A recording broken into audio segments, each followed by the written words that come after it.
Virtual rally के बाद बिहार में वर्चुअल रैली का दौर शुरू हो गया है। बिहार सरकार के जल संसाधन मंत्री संजय झा ने कहा कि भाजपा के बाद जदयू भी वर्चुअल रैली करेगी। इस संबंध में तैयारियां शुरू कर दी गई हैं। जैसे ही रैली की तारीख तय होती है, इसकी घोषणा की जाएगी। लालू यादव के द्वारा तेजस्वी यादव की पीठ थपथपाए जाने पर संजय झा ने कहा कि संसाधन क्या है यह तो लालू जी ही बताएंगे। बिहार के मुख्यमंत्री नीतीश कुमार जी उन्हें उप मुख्यमंत्री पद पर दिलवाया था, यही एकमात्र उनका अचीवमेंट है। लालू यादव अपनी संपत्ति का ब्यौरा क्यों नहीं देते, क्यों नहीं बताते कि मॉल कहां से आया।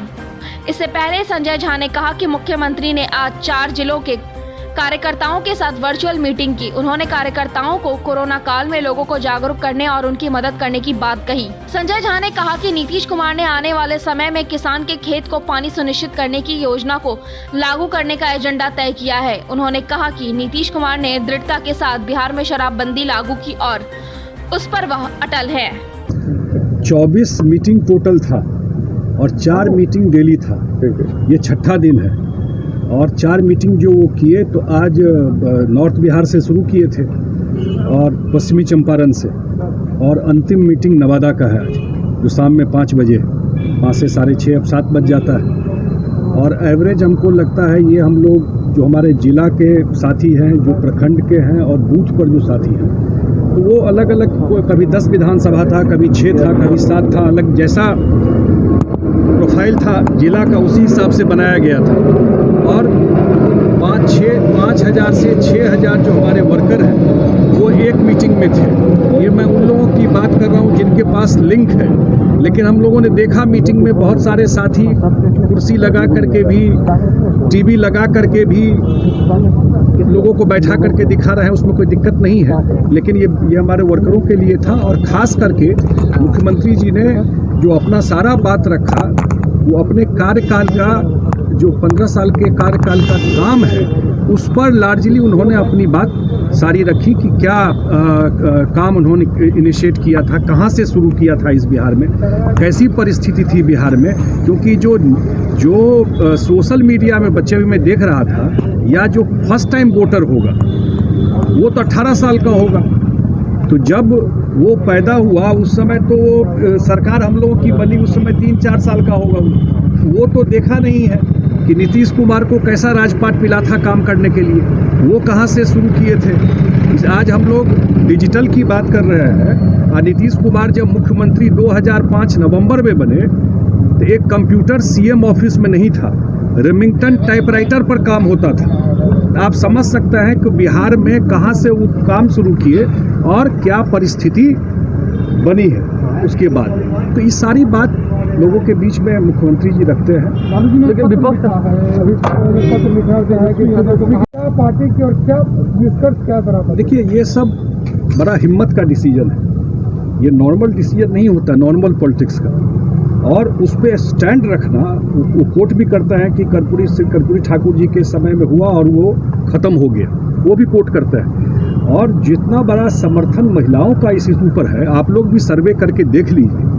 कहना आसान है कि वहाँ शराब मिल गया, यहाँ मिल गया। हाँ भाई, ओपन बॉर्डर है, ये प्रॉब्लम रहेगा, ये कोई दावा नहीं कर रहा है कि ये प्रॉब्लम नहीं है। लेकिन लार्जली आप लोग भी जाते रहे, चुनाव में कवर करते रहे, आप लोग भी अनुभव किए होंगे कि शराबबंदी के बाद गांव देहात में कैसी परिस्थिति बदली है, खासकर महिलाओं के जीवन में कितना बड़ा परिवर्तन आया है। और उन्होंने कहा है कि उनके रहते हुए इस पर वो कोई कॉम्प्रोमाइज़ नहीं। डिजिटल तकनीक आप लोग उपयोग कर रहे हैं, तो क्या लगता है कार्यकर्ताओं तक जो आपने बात पहुँचाया है, तो आने वाले चुनाव में काफ़ी जोश में है कार्यकर्ता? बिल्कुल जोश में है और उनको बहुत अच्छा लग रहा है कि मुख्यमंत्री डायरेक्ट उनसे लाइव बात कर रहे हैं। और जो डिजिटल प्लेटफॉर्म है उसमें हम लोग बिल्कुल गेयरअप हैं उस पर भी।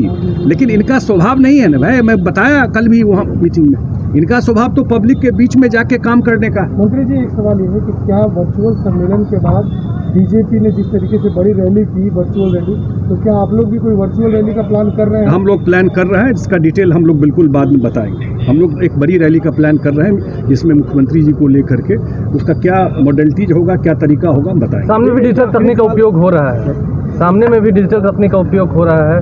वो डिजिटल तक ही है, हम लोग डिजिटल तकनीक का उपयोग जो काम किए हैं उस बात को लेके जा रहे हैं।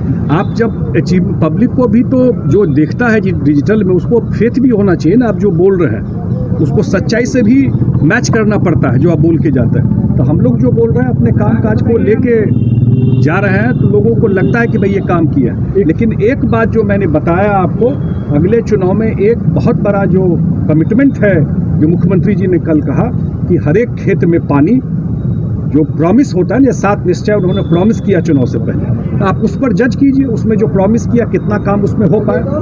तो इसलिए वो जो काम है वो हम लोग हर एक खेत को पानी पहुंचाएंगे। ये हम लोग का एक सवाल ये है, कल लालू जी का जन्मदिन, लालू जी ने तमाम लोगों को, हम लोगों ने भी बधाई दी, सभी लोगों को ट्विटर के माध्यम से धन्यवाद दिया, लेकिन अपने ही सहयोगी जो उनके साथ है, उपेंद्र कुशवाहा, जीतन राम मांझी, इन दोनों के जो बधाई थे उनको लालू जी ने तवज्जो नहीं दिया, उनका रिप्लाई नहीं किया। क्या लगता है कि अपने सहयोगियों से मन भर चुका है लालू यादव और उनकी पार्टी को? देखिए मैं अगर मांझी जी आपकी तरफ आते हैं तो क्या आप स्वागत? नहीं, मैं तो ये तो पार्टी में की होगी, लेकिन इतना मैं जरूर कहता हूँ जिनको वो लोग नेता बनाना चाहते हैं अगले चुनाव में, उससे ज़्यादा एडमिनिस्ट्रेटिव एक्सपीरियंस, ज़्यादा पॉलिटिकल लाइफ मांझी जी का है और उपेंद्र कुशवाहा जी का है।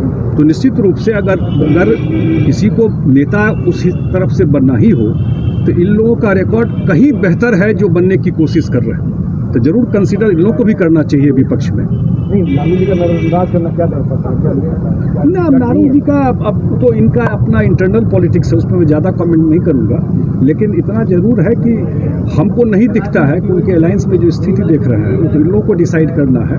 यहाँ तो आप लोग देख चुके हैं ना, डिबेट करते रहिए जिसको जो करना है, लेकिन यहाँ सब कुछ सेटल है, कोई कंफ्यूजन मत रखिएगा। लीडरशिप सेटल है, चुनाव में सब कुछ सेटल है। हम लोग बिल्कुल अलायंस में जाके चुनाव लड़ेंगे और 200 से ऊपर सीट जीतेंगे। लेटेस्ट खबरों के लिए देखते रहिए MUZ न्यूज और ताज़ा अपडेट पाने के लिए चैनल सब्सक्राइब करना ना भूलें।